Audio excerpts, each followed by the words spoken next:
Calling for change. This is Nelson Chamisa, the leader of Zimbabwe's opposition MDC Alliance. His supporters all over the country are putting their hope in the 40-year-old lawyer and pastor. By 2023 we must be the jewel of Africa, being one of the strongest economies with a double-digit economy. Chamisa has accused ruling party Zanu-PF of pre-rigging the election. And he says the international community wants to see blood on the streets before it will take action. But he believes a landslide MDC vote can still bring victory. I'm young, I'm energetic, I'm focused. I'm also a bit impatient to wait for the abuse that is being given to the young people who are unemployed, who are hopeless, who have had to go to foreign lands to try and seek opportunity. We want to provide a change that delivers. This rally is taking place in Bindura, a mining town, and traditionally a Zanu-PF heartland. Change in Zimbabwe! Most in the crowd are unemployed. It's very difficult. We are just sitting at home with our degrees, our PhDs, and we don't have jobs. We need a change in Zimbabwe, a change to bring empowerment to us, the youths. President Emerson Mnangagwa is also vowing change, to open the country to business and bring international investment.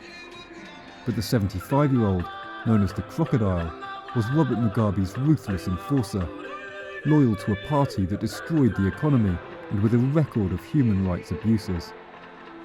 He came to power on the back of a military takeover and is now stressing unity and peace.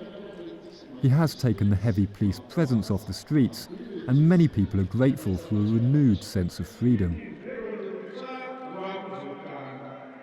We are happy that freedom, the weaving of freedom has grown across Zimbabwe.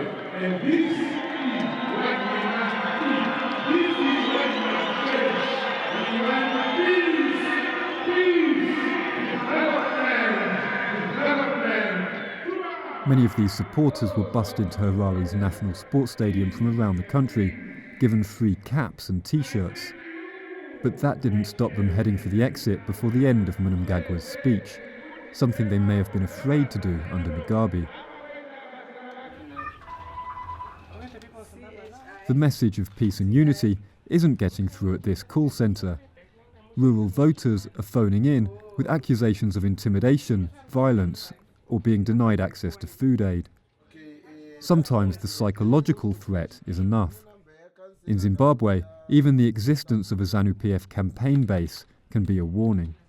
Our campaign bases are not as innocent as they sound, but they've been used in the past as torture bases where people have been taken into these bases and they've been beaten up and they've been tortured because of their political beliefs. But the communities know what has happened in those bases before, and so that provides a lot of fear. State media bias, irregularities in the voter roll, and the way the ballot has been laid out have also come in for question.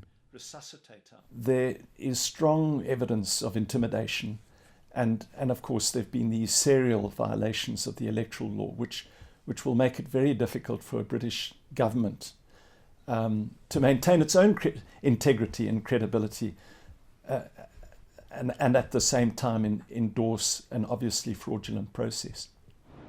If the MDC is to eclipse Zanu-PF, it will need a huge turnout. At his last pre-election rally in Harare's Freedom Square, Chamisa was full of confidence. We are the next government in this country. All Zimbabweans want and need change, but the ballot box is not as transparent as a show of hands.